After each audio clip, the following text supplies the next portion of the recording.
E conhecereis a verdade, e a verdade vos libertará. João 8,32. Vê e entende a cosmovisão bíblica. Vê e entende um programa que vai ao ar diariamente para você curtir, compartilhar e seguir a programação. Toca aí o sininho e seja avisado de todos os dias uma mensagem com a palavra de Deus diretamente para o nosso coração. Bem, Paulo escreveu aos Tessalonicenses, no livro 1 Tessalonicenses 5,23. O mesmo Deus da paz os santifique em tudo, e que o Espírito, a alma e o corpo de vocês sejam conservados íntegros e irrepreensíveis na vinda do nosso Senhor Jesus Cristo. Bem, algumas pessoas passam a entender a existência de corpo separado da alma e de espírito, tentando então atribuir isso a uma entidade espiritual que estaria por aí pairando e fazendo alguns prodígios entre os seres humanos. Mas o que quer dizer exatamente essa palavra? Nós vamos olhar tintim por tintim essa mensagem e fazer como a Bíblia recomenda, comparando aqui e ali, um texto aqui, outro ali, e assim temos o contexto bíblico da cosmovisão bíblica da vontade de Deus para mim e para você. Amados, peço que não sejais ignorantes, disse Paulo. E então nós estamos dentro da palavra de Deus buscando sabedoria diretamente da fonte da sabedoria, ou seja, da palavra de Deus. Bom, o texto nos diz que Deus dá paz, portanto Deus está mandando uma mensagem na paz, santifique-nos em tudo, e que o Espírito, a alma e o corpo de vocês sejam conservados íntegros. A primeira coisa que nós temos que observar é que se o corpo morre, a Bíblia diz que torna o pó, mas se o corpo morre, então temos alma. Na visão que o mundo prega por aí, uma entidade que sairia do corpo. Mas aqui no texto e o contexto nos diz diferente, que o corpo, o pneuma, que seria a alma, o espírito, que seria a vontade, aquilo que é o desejo de fazer as coisas, a inspiração direta de Deus pelo Espírito Santo ou das coisas ruins, a índole, tudo isso está num contexto único, num só ser, numa só forma de ser e existir. Porque nós já dissemos, veja o texto, que o espírito, a alma e o corpo de vocês sejam conservados íntegros. E se o corpo deve ser conservado íntegro, como então viria o espírito como entidade? Somente se o corpo morresse. E isso então nós não podemos distinguir, separar uma coisa da outra. Corpo, alma e espírito tem que ser uma coisa só. Um ser, uma personalidade, uma pessoa. Eu, você, somos, portanto, essa alma vivente que a Bíblia fala, sempre se referindo à pessoa, aquela pessoa que está viva. Bem, mens sana in corporis sano, já diziam. O que isso significa? Uma mente sana, uma alma, um espírito, um desejo, tem a ver com um corpo sadio. Um corpo que morreu não pode ser preservado íntegro. Bom, e qual então a cosmovisão bíblica para essa entidade, personalidade que sou eu e você? Vamos diretamente para o livro de Apocalipse, para ver a distinção da cosmovisão bíblica em dois grandes grupos que nós estamos vendo agora no globalismo. Dois centros nevrálgicos da globalização. A globalização de Deus e a globalização dos perdidos. Em Apocalipse capítulo 13, nós vemos a globalização do mundo, o reino de Satanás se organizando com suas ideias, com suas fantasias, ficções, e as pessoas se convencendo de que isso seria uma grande verdade. E é assim que nos adverte tempos difíceis, Timóteo, e outros textos que vamos ler mais. No capítulo 13, verso 3, nós temos 13 de Apocalipse, verso 3. Uma das cabeças da besta parecia ter sofrido um ferimento mortal, mas o ferimento mortal foi curado. Todo mundo ficou maravilhado e seguiu a besta. A besta, no Apocalipse, significa um poder, tanto que o chifre seria, portanto, um reino. E essa besta do Apocalipse, então, ela parecia estar morta, mas estava agora a fazer maravilhas e o mundo estava encantado com as maravilhas que a besta fazia. No verso 7, Foi-lhe dado poder para guerrear contra os santos e vencê-los. Portanto, aparece aqui no verso 7, um segundo grupo, os santos, que se distinguem dos seguidores da besta. Foi-lhe dado autoridade sobre toda a tribo, povo, língua e nação. Agora nós vemos então no verso 12.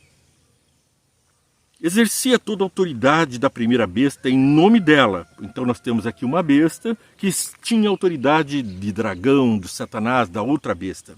E fazia a terra e seus habitantes adorarem a primeira besta, cujo ferimento mortal havia sido curado. Portanto, Satanás reúne suas tropas e a besta, que engana todas as nações, faz seguidores dentre os que estão apaixonados pelas coisas de Satanás. E agora o verso 8. Todos os habitantes da terra adorarão a besta, a saber, todos aqueles que não tiveram os nomes escritos no livro da vida e do Cordeiro, que foi morto desde a criação do mundo. Portanto, quem não segue a Jesus, está escrito no livro da besta.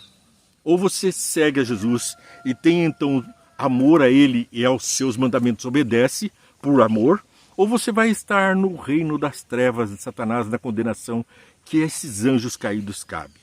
Depois vamos ver o verso 12 e o verso 16 de Apocalipse, capítulo 13. Aqui no verso 12 repetimos, exercia toda a autoridade da primeira besta em nome dela, que aqui quer dizer na presença dela, também no versículo se expressa esse sentimento.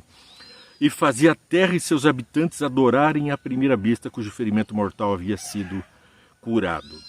Depois, o verso 16, também obrigou todos, pequenos e grandes, ricos e pobres, livres e escravos, a receberem certa marca na mão direita e na testa, para que ninguém pudesse comprar nem vender, a não ser quem tivesse a marca, que é o nome da besta e o número do seu nome. Então, Satanás tem uma marca especial, uma distinção que vai ao entendimento, à mente, o número na mente, na testa, um número que compromete aqueles que entendem por que estão seguindo a besta. E aquela grande multidão de rebanho que segue o falso cordeiro, o lobo vestido de ovelha, e seguem para o destino final destinado pelo lobo das almas, Satanás, que é o diabo. Já em Apocalipse 14, você não precisa ficar assustado com a mensagem de Apocalipse, existe esse segundo grupo, você tem que estar nele, não perca essa. 14:6 de Apocalipse. Então vi outro anjo que voava no céu e tinha na mão o evangelho eterno para proclamar os que habitam a terra e toda tribo, nação, língua e povo. Ele disse em alta voz, temam a Deus e glorifiquem-no, pois chegou a hora do seu juízo. Adorem aquele que fez os céus, a terra, o mar e a fonte das águas. Nós adoramos o nosso Deus. Foi Ele quem fez os céus, o mar, a terra e a fonte das águas, a fonte da sabedoria, a fonte que sacia o entendimento e também a vida. Porque Deus logo no início disse, haja luz, e em seguida fez separação entre a terra e as águas. E hoje nós temos uma outra separação na cosmovisão bíblica. O mundo que anda em trevas e o mundo que anda na luz. O mundo das águas e o mundo da terra. Você tem que escolher hoje a quem vai servir. Porque aqueles que amam a besta, são apaixonados pelos seus pecados e pelas suas volúpias, estão no destino do lobo. Mas os que são guiados pelo Cordeiro, esses estão no caminho da salvação. E o Cordeiro de Deus que tirou o pecado do mundo, sabemos, foi Jesus. E por que então há tanta confusão na terra se o Apocalipse é tão claro? Existe a vontade de Deus de nos libertar. Ele pode, Ele é o Criador da fonte das águas, da terra, da água. Ele é a origem da vida, o comunicador de vida imanente nele. 2 Timóteo 3, verso 1. Saiba disso, nos últimos dias sobrevirão tempos terríveis. Os homens serão egoístas, avarentos, presunçosos, arrogantes, blasfemos, desobedientes aos pais, ingratos, ímpios, sem amor pela família, irreconciliáveis, caluniadores, sem domínio próprio, cruéis, inimigos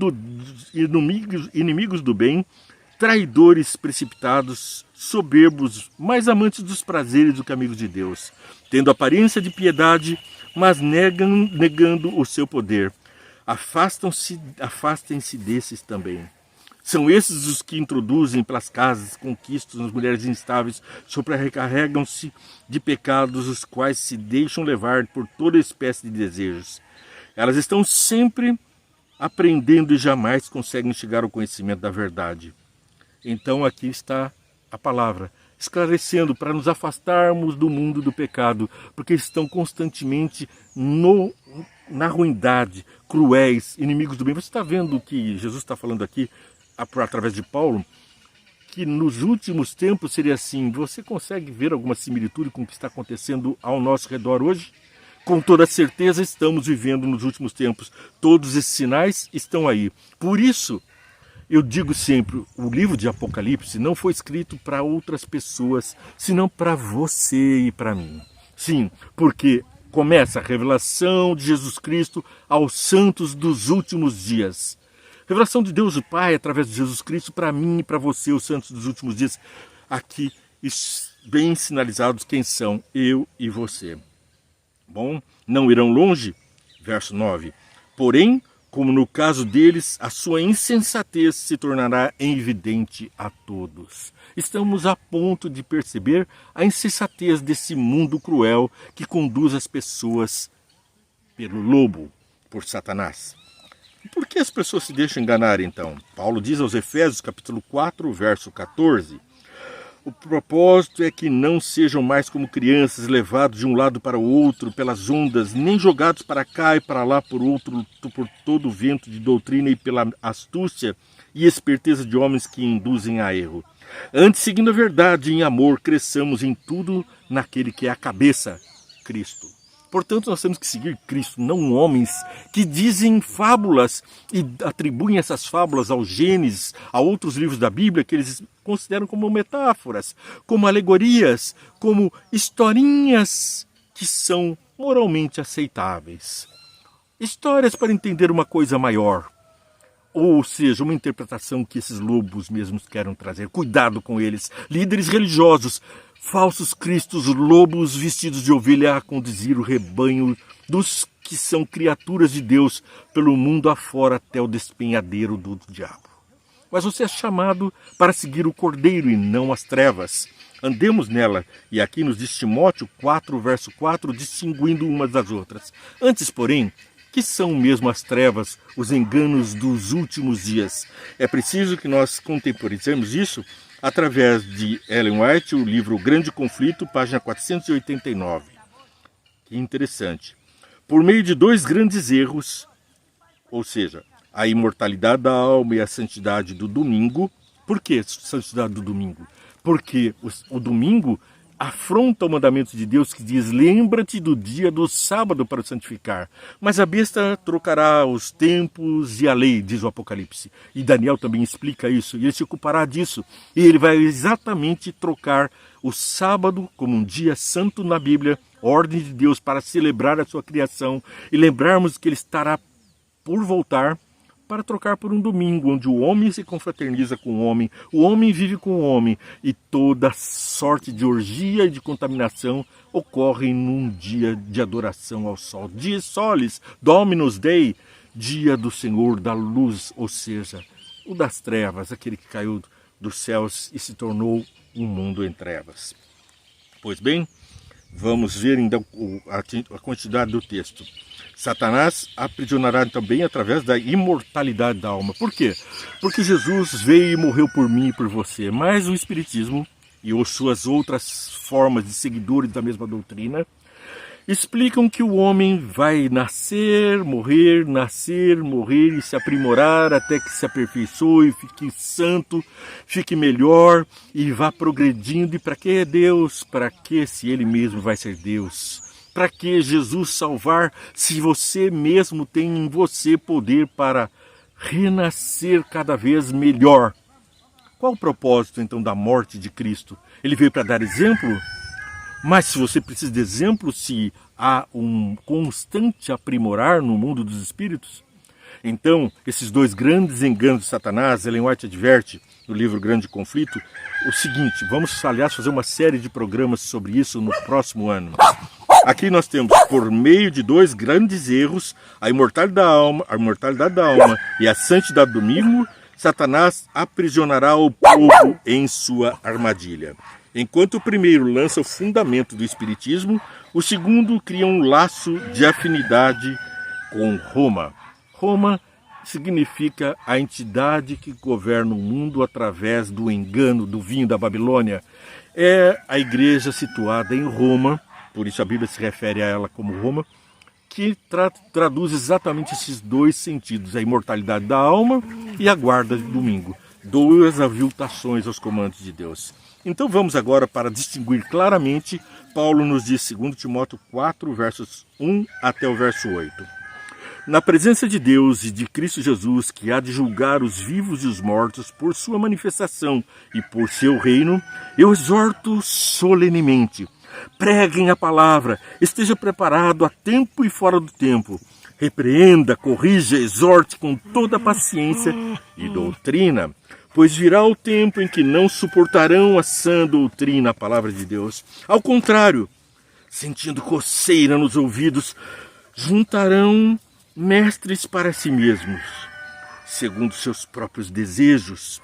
Então por que eles são enganados? Porque são cúmplices na sua adulteração do pensamento diante dos seus próprios desejos. Eles se recusarão a dar ouvidos à verdade, voltando-se para mitos. Você, porém, seja moderado em tudo, suporte os sofrimentos, faça a obra de um evangelista, cumpra plenamente o seu ministério. Eu já estou sendo derramado como uma oferta de bebida, está próximo o tempo da minha partida, diz Paulo. E então ele nos alerta: combati o bom combate, terminei a corrida, guardei a fé, agora me está reservada a coroa da justiça, que o Senhor, justo juiz, me dará naquele dia, e não somente a mim, mas também a todos os que amam a sua vinda. Vê e entende, vem com a gente, estuda a palavra de Deus, vê e entende e atende à vontade de Deus. E também curta, compartilhe e siga essa programação. Ore agora conosco. Pai amado, nós estamos diante de Ti com a palavra aberta para entendermos e atendermos a Tua palavra. Ilumina nossa mente, dirige os nossos caminhos e abençoa os que estão assistindo em nome de Jesus. Amém.